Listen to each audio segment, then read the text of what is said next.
Welcome to Our Girl Relationships. We talk about the problems people face in their day to day lives. Let's start with the video. So, my husband injured his shoulder about 2 weeks ago. He's an engineer, and during one of his site inspections where construction was going on, he got into an accident. One of the workers dropped a heavy duty drill from 2 stories up, and with world's crappiest luck, it fell exactly at my husband's shoulder joint. Luckily, the damage wasn't too much, and the doctors were able to save his arm from complete dysfunction, although he had to undergo 3 minor surgeries to relocate the bone that was fractured. Now he's in the hospital recovering from the surgeries. I myself am a working woman, and with 2 kids, we couldn't afford both of us taking time off of work. Someone had to make sure the income kept coming so we don't go broke because all the medical bills and the responsibility was on me now.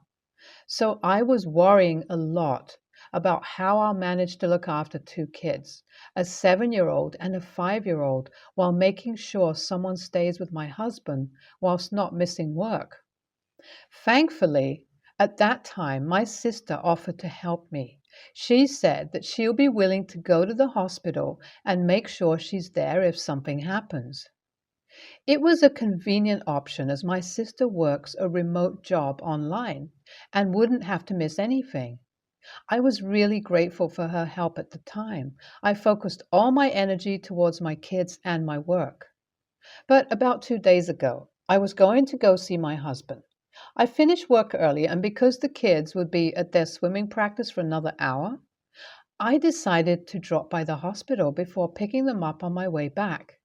So I went in, and before I could enter his room, I noticed that my sister was sitting very close to my husband, and they were talking about something serious. Now, I know that my husband and my sister have a good bond, and it shouldn't be odd for them to have a conversation. But I don't know why at that moment I found it weird.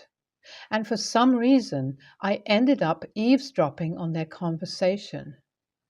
Someone did say that your gut feeling is always right, and thank God I listened to my gut and didn't let them know that I was there because I found out that my husband and my sister were planning something very nasty. I heard my sister ask my husband how long are they going to hide, and why doesn't he just get it over with? My husband told her that he was going to ask me to divorce very soon, but then the accident happened. I was shocked to hear this. It was clear that day that they were having an affair, and I immediately took out my phone to record their conversation as proof of that. I don't know if my husband was being cursed by his sins or I was getting lucky because the door was ajar and it wasn't too hard to hear their voices or record them. I sat down and waited for them to do something that would serve as certain proof. A while later, my sister again approached the subject, and my husband told her that he thought a lot about the matter and has come up with a decent plan to make sure he gets a divorce without having to give up anything in equitable distribution. He said that as we still have a lot of bills to pay, he'll wait until I use the money in my blow through my debit card and pay up for him. He said, of course, I wouldn't hesitate in paying because we're married and he's my husband. Then he'll use the post surgery stress as an excuse to start fights and ruin our relationship. He said that we already have a lot of fights, so it wouldn't be uncommon. And once we get into a big fight, which will eventually happen, he'll ask for a divorce, saying it wouldn't work out between us. My sister asked him why he was going to all this trouble, and he said that this way I wouldn't suspect anything. And when the time comes for children's custody, I would agree by myself to take them. He said if I were to find out that he's getting a divorce because of an affair, I'll try to make it hard for him and might ask him to take care of the kids as revenge. I couldn't take it anymore after that. It's true that we had a lot of fights, and they were usually because of his habit of always using our joint account to buy stuff that was for him or about how he's always absent from our kids' lives, and I end up pulling his weight and making excuses for his parenting. But his affair explains a lot of his behavior, and although shocking, it wasn't as big of a surprise. I somehow expected it. What was mind boggling, though, was the fact that he was having an affair with my sister. How could she do this to me? Why does it have to be that wench? As my mind wasn't straight, I left the hospital without confronting him. I came home to think through my options. Now I have the recording as proof that he was cheating on me and was even planning to not take responsibility either for our kids or for his actions. After hearing the vile things he said, there was no way I'll stick around to be humiliated by him later. I was thinking of getting out before he could make his move. But what I really want is to take away what he most wants to save, and that is his money. He was trying to desperately get out of sharing our equitable property, so I needed to prepare before I leave him so that I get the house and most of our assets, while he can sleep on the streets for all I care.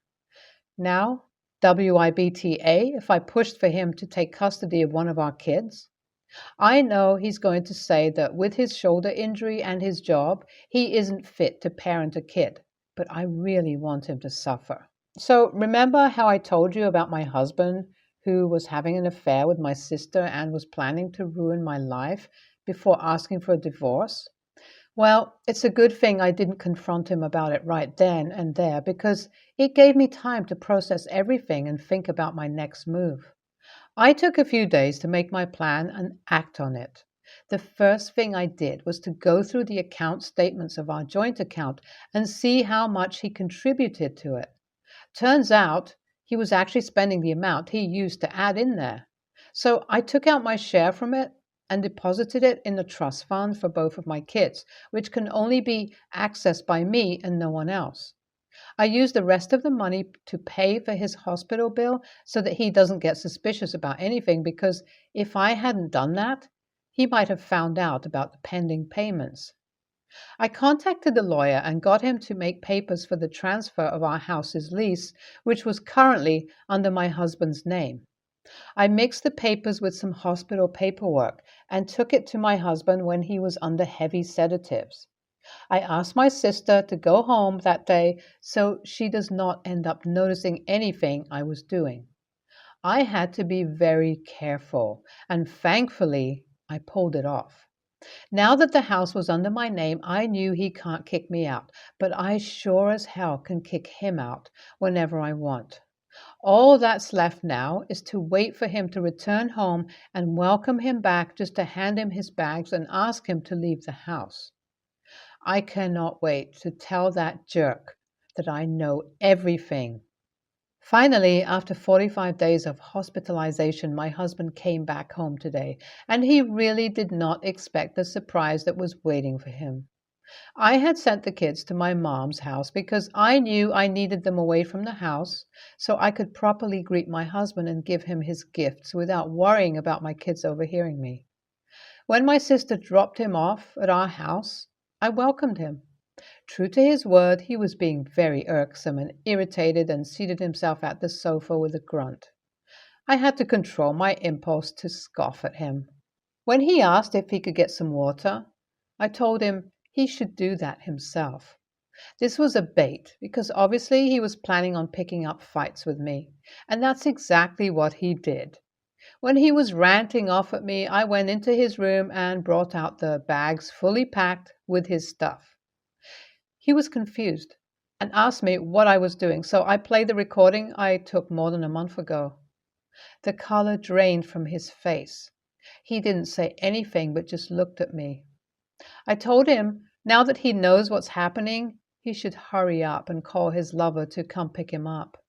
He finally found his voice and told me that I cannot do this, but I stopped him before he could even complete his sentence. I told him how I had gotten him to sign over the house to me and how I have every right to kick him out of my property. I kept the other stuff hidden because I know once he finds out about it, he'll get even more mad, so I'll let him cool down a bit before he gets that shock. He started fighting with me after that, but I didn't humor him. Once he was done raging, he asked my sis to pick him up and left. The satisfaction I got from all this was unbelievable. I'm still hurt over what he did, and I still want to jump on my sister and rip her hair out for being a part of this. But I have to be content with this only. Finally, after 3 months, my divorce was finalized. As for the kids, I decided to keep them with me. I realized that it wasn't my kids' fault that my ex husband cheated on me, and I love them too much to use them as a piece of revenge. Now my kids and I are living in the house that my husband paid for and that makes me really happy because he didn't get anything out of our divorce. He belatedly realized our joint account was empty and that he had no power over the trust fund. The only other thing that we had was our inheritances, but they weren't included as marital property, so he couldn't have taken mine even if he planned on it. On the other hand, I got the house, the kids, and he has to pay me child support. Revenge never felt better, and I'm happy that cheating bastard is out of my life. I've also told all my family about my sister's antiques, and let's just say no one is really happy with her. NTA, nah, you're not the a-hole, and go ahead and get everything under your name. Take the funds out and either spend them or keep them in a bond or trust fund for your kids. Make that cheating a-hole pay for what he is planning on doing. NTA, you wouldn't be the a-hole at all. He deserves everything he got coming, and go ahead and do your best to make him pay. And while you're at it, you should also ruin your sister's life. Maybe out her as an adulteress to her friends, family, and colleagues. I, 35 male, have a driveway that goes along one side of my house to the backyard. A couple of years ago, my neighbors built a basement access and started renting the space out to tenants.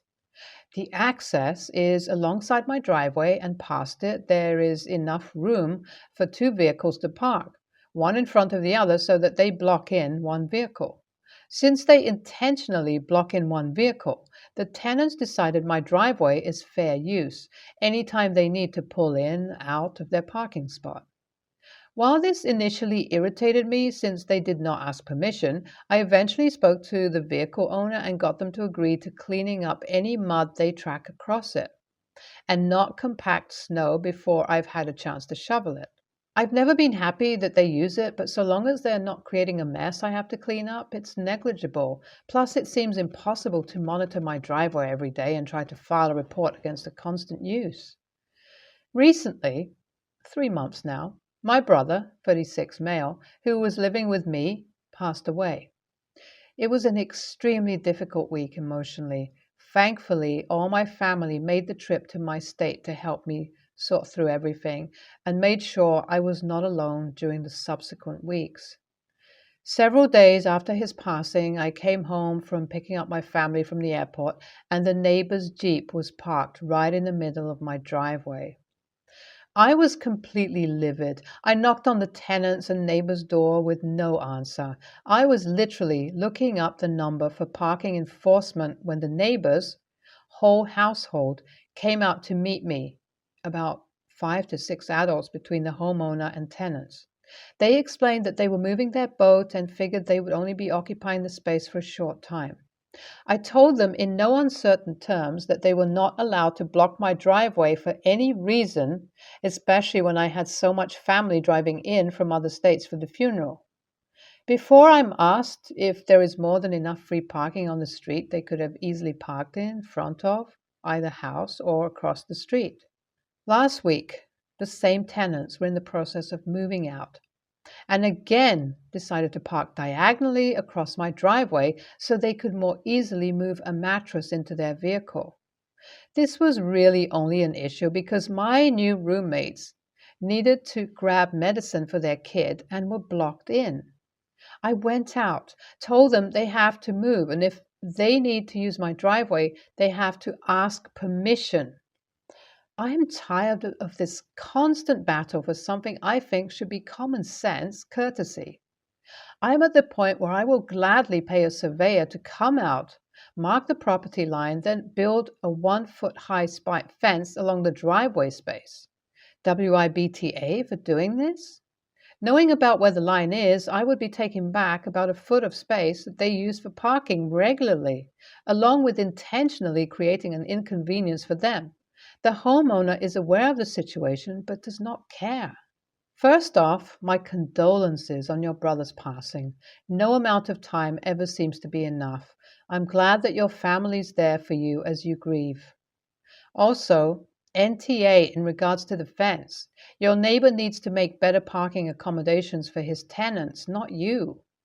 I'm not sure if you're going to do it yourself or hire a local company to do it, but before you do, I would recommend speaking to your municipality's building code enforcement office to find out what rules are in place that you need to follow, i.e., how deep down below the frost line and far apart do the poles have to be? What's the maximum height? Is there a difference for a wooden slat fence or a metal chain link fence?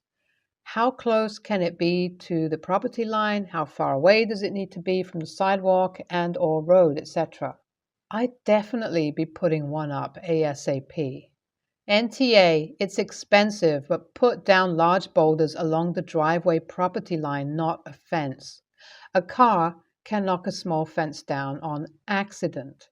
A car cannot knock over a large boulder. I have a 17-year-old female, Cara, and a 9-year-old boy, Mark. Cara is back and forth between me and her dad. Mark lives primarily with me. They do not have the same dad. I was picking Cara up from her dad's for the week. She's autistic and does not drive. I'd asked her repeatedly to be ready when I got there. Cara hadn't started getting ready, and it was 2 hours before she was ready to go. Thankfully, my ex's long-term girlfriend is lovely, and I enjoyed time catching up with her. Still, I was getting annoyed because we'd gone over this and Cara knew the time I'd be there and when to be ready. I'd made plans to take the kids to a fun park they like on Saturday and out for ice cream after. They knew about these plans over a week. Due to COVID and limited people allowed at once, they are asking people to schedule time slots. Ours was at 1:30 p.m. to 3:30 p.m. Cara and Mark love arcade games rides. We needed to leave the house a few minutes after 1 p.m. at the latest to get there with time to account for traffic and do the check-in process. I tell them to make sure they're ready to go and we need to be out the door in 5 minutes tops. Next thing I know, the shower is running and Cara is screaming. She needs to get a shower first and we can't leave yet. This is after I told her repeatedly when we needed to leave by. It was on her reminder calendar as well as our family calendar, so Cara definitely knew. Mark was getting upset and worried about that, we might miss our outing. While Cara was in the shower, I sent her a text saying Mark and I went on so as not to lose our time slot. Plus, I'd paid in advance, and I was sorry she could not join us. Cara called me about 50 minutes or so later, screaming for me to come back and pick her up so she could have a few minutes of fun, saying, I'm an awful mom, I'm unfair, I should have waited, she shouldn't be punished for getting a shower. I told her, I'm not driving back to get her. It's unfair to Mark to make him leave early and miss most of his fun time. Cara screamed that she hates me, and I love Mark more than her and hung up on me. When Mark and I were leaving, I tried calling and texting Cara to see if she'd like me to pick her up for ice cream. She did not answer, so it ended up being just me and Mark for ice cream. I did bring Cara back a pint of her favorite to have later. When I got home, Cara was giving me the silent treatment and being standoffish towards Mark. At midnight, Cara came in my room and uploaded on me for leaving her, saying I excluded her, made her feel less. She'd been excited to go today. I didn't take her needs into consideration, and we don't go often, and I failed to realize how special it was to her, and she's hurt by my actions today. I told Cara this was not a last-minute plan. We talked about this for over a week. Plus, I'd set reminders for her, and she knew the schedule and that she was expected to manage getting herself ready on time and be prepared to leave on time. AITA, NTA, you shared in comments that you tried to wake Kara up. You set multiple reminders on her devices, and Kara's therapist said it was important to let Kara experience natural consequences for not using the skills she is supposed to be building and working on. This was a low stakes, though it did not feel that way to Kara, situation in which to experience consequences. She missed something fun, but not something essential like a medical appointment, family event that only happens once, wedding, etc. NTA, kid needs to learn how to be on time. And it certainly isn't fair for the younger child to miss out because his older sibling can't get herself ready to go on time.